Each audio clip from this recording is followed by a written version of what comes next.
दोस्तों नमस्कार। स्वागत है आपका हमारे इस यूट्यूब मंच पर। दोस्तों, इस अखबार की, इंडियन एक्सप्रेस अखबार की आप इस कटिंग को देखिए। बेहद चौंकाने वाली खबर है।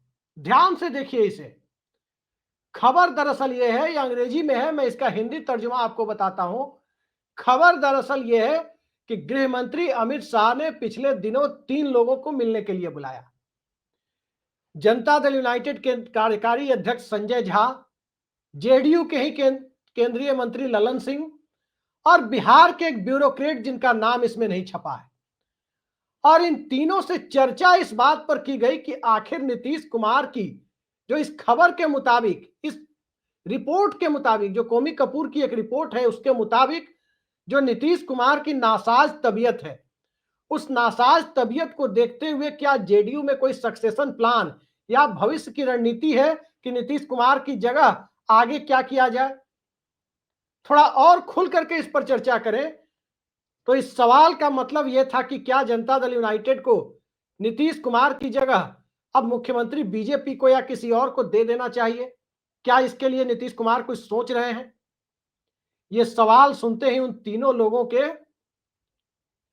लोग चुप हो गए।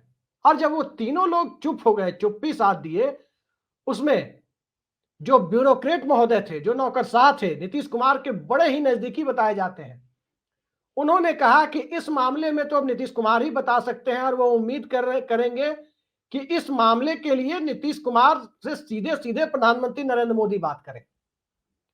उसके बाद कोई खबर आई नहीं। लेकिन इस मीटिंग के बाद अगले 1-2 दिनों के बाद जेडीयू के कार्यकारी अध्यक्ष संजय झा पटना पहुंचते हैं। उनके साथ नीतीश कुमार के बेटे निशांत भी होते हैं। एयरपोर्ट पर वो मीडिया बाइट भी देते हैं और निशांत कुमार को पार्टी में आने के लिए ये कहते हैं कि पूरी पार्टी तैयार है, अब निशांत को फैसला लेना है कि वो कब आ रहे हैं। अब स्वाभाविक है कि भारतीय जनता पार्टी को इससे कोई फर्क नहीं पड़ता कि जनता दल यूनाइटेड की तरफ से मुख्यमंत्री नीतीश कुमार है या निशांत कुमार है। बीजेपी की रुचि इस बात में है कि नीतीश कुमार मुख्यमंत्री की कुर्सी छोड़े और उनकी जगह भारतीय जनता पार्टी अपना मुख्यमंत्री बनाए। हाँ, यह जरूर हो सकता है कि एकनाथ शिंदे मॉडल में नीतीश कुमार ना जाए, बल्कि नीतीश कुमार की जगह शिंदे मॉडल में डिप्टी सीएम की कुर्सी निशांत के लिए दे दी जाए। आखिर अमित शाह का इन 3 लोगों से बैठक के लिए बुलाने और इस प्रश्न पर चर्चा करने का मतलब क्या था, जब बिहार की जनता ने नीतीश कुमार के चेहरे पर बिहार में जनादेश दिया है, प्रचंड बहुमत दिया है। यदि स्वतंत्र और निष्पक्ष चुनाव की थ्योरी को हम मान भी ले कि बिहार में स्वतंत्र और निष्पक्ष चुनाव हुआ है, और हमें मानना भी चाहिए कि स्वतंत्र और निष्पक्ष चुनाव हुआ है, तब बिहार में 80% सीटें बिहार की जनता ने एनडीए गठबंधन को जो दी है वो नीतीश कुमार के चेहरे पर दी है। फिर अभी शपथ ग्रहण को 15-16 दिन ही बीते हैं, ये सवाल क्यों उठने लगा कि जेडीयू का सक्सेशन प्लान क्या है? सवाल दरअसल यही है कि बिहार में भारतीय जनता पार्टी जल्द से जल्द अपना मुख्यमंत्री चाहती है। चुनाव के तत्काल बाद सिंगल लार्जेस्ट पार्टी होने के बावजूद बीजेपी ने अपना मुख्यमंत्री इसलिए नहीं बनाया क्योंकि कहीं ना कहीं उसे सहयोगी दलों को धोखा देने, उन्हें चीट करने का आरोप लगता। और उसके बाद एकनाथ शिंदे से लेकर चंद्रबाबू नायडू तक के कान खड़े हो जाते। महाराष्ट्र से लेकर आंध्र प्रदेश की राजनीति भी बिहार की तरह डवाडोल हो जाती। और अभी जिस प्रकार से बिहार में सिंगल लार्जेस्ट पार्टी बनाने का खेल चल रहा है कि बीजेपी से आगे जेडीयू कैसे निकल जाए, महज 4 विधायक जेडीयू के पास कम है, 89 बीजेपी के विधायक हैं और 85 जेडीयू के हैं। क्या उस परिस्थिति में नीतीश कुमार बीजेपी के लिए मुख्यमंत्री की कुर्सी छोड़ देंगे? सवाल ही पैदा नहीं होता। और नीतीश कुमार कुर्सी छोड़ दे, इस बात की गुंजाइश दूर दूर तक नहीं दिखती। लेकिन जब से यह खबर आई है, जब से ये इंडियन एक्सप्रेस जैसे प्रतिष्ठित अखबार में छपी है, उसके बाद अब कुछ बचता नहीं है कहने के लिए कि नीतीश कुमार इस एनडीए गठबंधन में ज्यादा दिन तक टिकेंगे।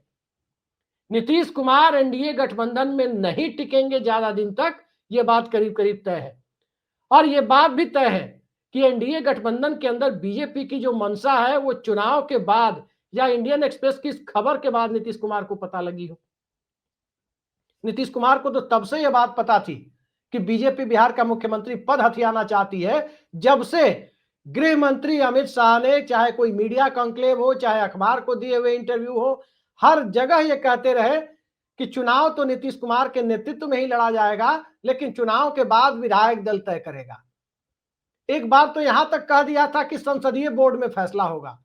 अरे भाई, बीजेपी का मुख्यमंत्री तो बनना नहीं है कि संसदीय बोर्ड में फैसला होगा।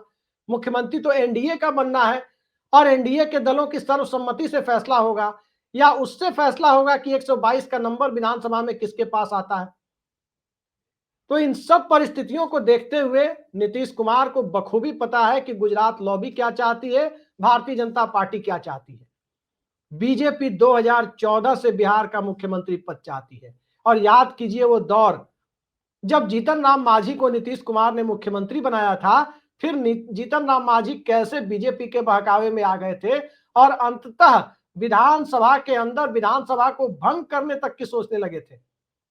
फ्लोर टेस्ट के लिए जाने के लिए तैयार थे, लेकिन विपक्ष के विधायकों की संख्या इतनी बड़ी थी कि जीतन राम मांझी और बीजेपी की कोई भी रणनीति कामयाब नहीं हुई। अंततः जीतन राम मांझी को इस्तीफा देना पड़ा और नीतीश कुमार को फिर से मुख्यमंत्री पद संभालना पड़ा। उसके बाद से चाहे नीतीश कुमार इस गठबंधन में रहे या उस गठबंधन में रहे, हर खेल के पीछे वो बीजेपी ही जिम्मेदार रही कि बीजेपी बिहार का मुख्यमंत्री पद हथियाना चाहती है और नीतीश कुमार उसे वो देने के लिए तैयार नहीं है। और इसका नतीजा ये हुआ कि 2015 की फरवरी में नीतीश कुमार की शपथ, 2015 की नवंबर में नीतीश कुमार की शपथ, 2017 में फिर नीतीश कुमार इस्तीफा देकर शपथ लेते हैं, 2020 में चुनाव के बाद शपथ लेते हैं, 2022 में फिर शपथ लेते हैं, 2024 में फिर मुख्यमंत्री पद की शपथ लेते हैं। यानी कुल जमा 7 बार शपथ ग्रहण नरेंद्र मोदी के प्रधानमंत्री बनने के बाद नीतीश कुमार का हो चुका है। 2000 से 2015 के बीच में नीतीश कुमार ने 2000 से 2014, जब तक नरेंद्र मोदी प्रधानमंत्री नहीं बने थे, उन 14 सालों में नीतीश कुमार को 3 बार मुख्यमंत्री पद की शपथ लेनी पड़ी। वर्ष 2000 में, 2005 में और 2010 में, जो 5-5 साल पर लोकतांत्रिक प्रक्रिया होती है उसके तहत शपथ हुई। लेकिन 11 सालों के दरमियान 7 बार नीतीश कुमार शपथ ले चुके हैं, और इन सब के पीछे कारण एक ही है। कारण है कि बिहार में येन केन प्रकारेण भारतीय जनता पार्टी बिहार की सत्ता पर कब्जा चाहती है। नीतीश कुमार वो देने के लिए तैयार नहीं है। नीतीश कुमार के पास अपने 85 विधायक हैं, 4 विधायक उपेंद्र कुशवाहा के हैं, 89 विधायक अभी एनडीए के अंदर नीतीश कुमार के कट्टर समर्थकों में गिने जाते हैं। अब इन 89 से इतर विपक्ष में भी 41 विधायकों की संख्या है। अब ये 89 और 41 की संख्या को जोड़े तो 130 विधायक होते हैं। विपक्ष के विधायकों में 25 विधायक राजद के हैं, 6 विधायक कांग्रेस के हैं, 5 विधायक असदुद्दीन ओवैसी के हैं, 1 विधायक बसपा के हैं, 1 विधायक सीपीएम के हैं, 1 विधायक आईपी गुप्ता के हैं और 2 विधायक दीपांकर भट्टाचार्य की सीपीआई माले के हैं, 6 विधायक कांग्रेस के भी हैं। सवाल यह उठता है कि अब इसके बाद नीतीश कुमार क्या करेंगे, जब उनकी अपनी पार्टी के नेता अमित शाह के सामने कुछ बोल नहीं पा रहे। ये मैं नहीं कह रहा, ये इंडियन एक्सप्रेस अखबार कह रहा है कि ये सवाल सुनते ही सभी चुप्पी साध गए थे। उनकी अपनी पार्टी के नेता, जिन्हें बड़े भरोसे के साथ नीतीश कुमार ने दिल्ली में तैनात कर रखा है, वो कुछ नहीं बोल पा रहे। अमित शाह के सवाल पर चुप्पी साध देते हैं। सवाल यह है कि बिहार के ब्यूरोक्रेट को किस हैसियत से बुलाया गया। देश के गृह मंत्री हैं, हो सकता है कि गृह मंत्री के नाते कोई प्रशासनिक मसला हो तो बुलाते तो समझ में आता, लेकिन 2 पॉलिटिशियन और 1 ब्यूरोक्रेट को बुला करके, जिन ब्यूरोक्रेट को समझा जाता है कि नीतीश कुमार के बेहद करीबी हैं, बकौल इंडियन एक्सप्रेस, उनको बुला करके नीतीश कुमार के सक्सेशन प्लान, उनकी पार्टी में उनके उत्तराधिकार के प्लान के बारे में कोई दूसरी पार्टी का नेता पूछता है तो निश्चित तौर पर नीतीश कुमार के कान खड़े होना स्वाभाविक है। और अब देखिए नीतीश कुमार क्या कर रहे हैं, क्योंकि विधानसभा में वो संकेत दे चुके हैं। 3 दिन पहले ही उन्होंने 4 तारीख को ही संकेत दिया था, जब राजद के विधायक भाई वीरेंद्र के साथ वो कुछ हंसी मजाक वाले मोड में चर्चा कर रहे थे, विधानसभा के अंदर हल्के फुल्के अंदाज में वो चर्चा कर रहे थे। उस वक्त उन्होंने कहा था कि जब आप लोग हमारे साथ थे उस वक्त तो हमारी बात आप मान ही रहे थे, बाद में गड़बड़ करने लगे इसलिए छोड़ दिया। अब साफ जाहिर होता है कि नीतीश कुमार को भी ये सारी गतिविधियां पता है कि बीजेपी चाहती क्या है। यह किसी से छिपा नहीं है कि नीतीश कुमार को एकनाथ शिंदे बनाना चाहती है, अपना मुख्यमंत्री चाहती है। राष्ट्रीय जनता दल जिसके बारे में नीतीश कुमार सदन में कहते हैं कि आपको साथ रखे थे तो आप मेरी बात मान रहे थे लेकिन बाद में गड़बड़ करने लगे। ये कहने का सीधा मतलब है कि जब आपके 80 विधायक थे तब तो आप गड़बड़ कर रहे थे। अब चूंकि आपके 25 विधायक हैं तो आपकी गड़बड़ करने की हैसियत समाप्त हो चुकी है। अब सत्ता में आप पार्टनर बनाने के लिए भरोसेमंद साथी साबित हो सकते हैं। लेकिन क्या यह इतना आसान है? निश्चित तौर पे अगर बहुत आसान नहीं तो बहुत मुश्किल भी नहीं है। यूं कहें कि बहुत आसान है। सवाल टाइमिंग का है कि क्या नीतीश कुमार ये टाइमिंग भारतीय जनता पार्टी के रुख को देखते हुए उसके अकॉर्डिंग तय करेंगे, उसके अनुसार तय करेंगे। क्योंकि आज की तारीख में यदि नीतीश कुमार पाला बदलते हैं, महीने 2 महीने 3 महीने के भीतर अगर पाला बदलते हैं तो तय मानिए कि आरोप नीतीश कुमार पर लगेगा कि नीतीश कुमार ने जनादेश का सम्मान नहीं किया और फिर से पलटी मार दी।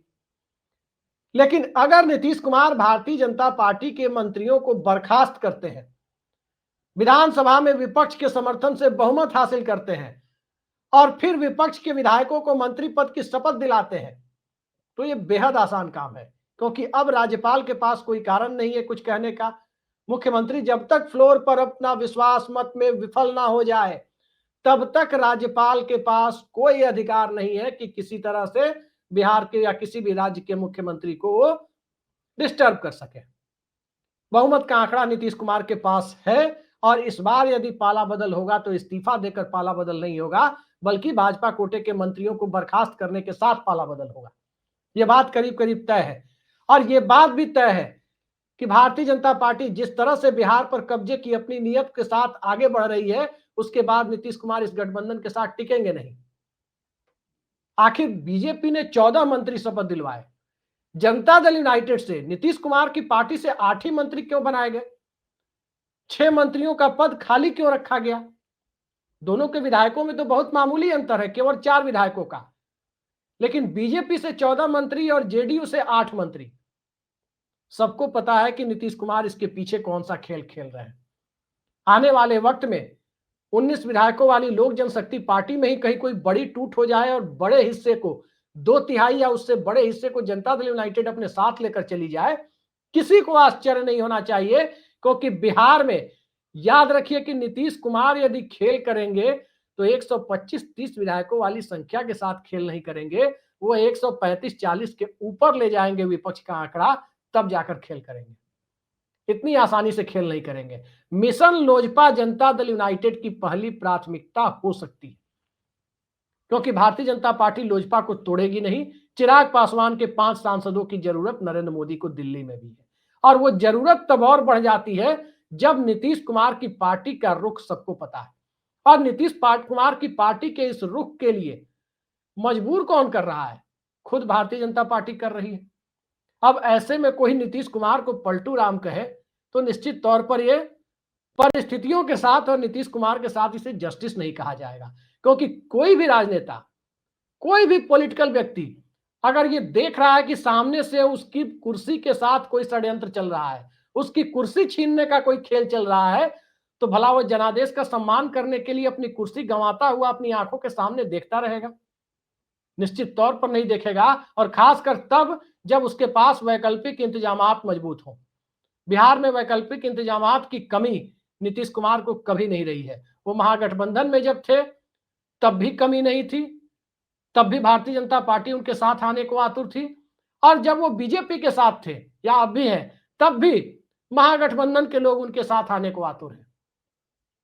बिहार की राजनीतिक परिस्थिति यही है कि सत्ता का स्टेपनी बदलता रहता है, और सत्ता का स्टेपनी बदलने के पीछे सत्ता में बैठा हुआ व्यक्ति अमूमन उतना जिम्मेदार नहीं होता जितना कि स्टेपनी बने हुए लोग जिम्मेदार होते हैं। आखिर इंडिया गठबंधन क्यों छोड़ा था नीतीश कुमार ने? वो कहानी ज्यादा पुरानी नहीं है, क्योंकि कहा गया कि राष्ट्रीय जनता दल और कांग्रेस की तरफ से उन्हें पर्याप्त सम्मान नहीं मिला। वहां तो सम्मान की बात थी, यहां तो कुर्सी के साथ षड्यंत्र की बात चल रही है। तो अब देखते जाइए, सक्सेशन प्लान यानी उत्तराधिकार पर चर्चा भारतीय जनता पार्टी के नेता अमित शाह यदि जेडीयू के लोगों के साथ करें तो कहीं ना कहीं जनता दल यूनाइटेड के लोगों के स्वाभिमान पर चोट करने वाली बात है कि आखिर एक पार्टी के आंतरिक मामलों में दूसरी पार्टी कैसे दखल दे सकती है। आगे आगे देखते जाइए। बिहार में बदलाव निश्चित है। बदलाव की समय सीमा के बारे में कुछ नहीं कह सकते, लेकिन बिहार में बदलाव सत्ता में नहीं, विपक्ष में वो तय है कि विपक्ष परिवर्तन आने वाले वक्त में बहुत जल्द होने जा रहा है। आज के लिए इतना ही। नमस्कार।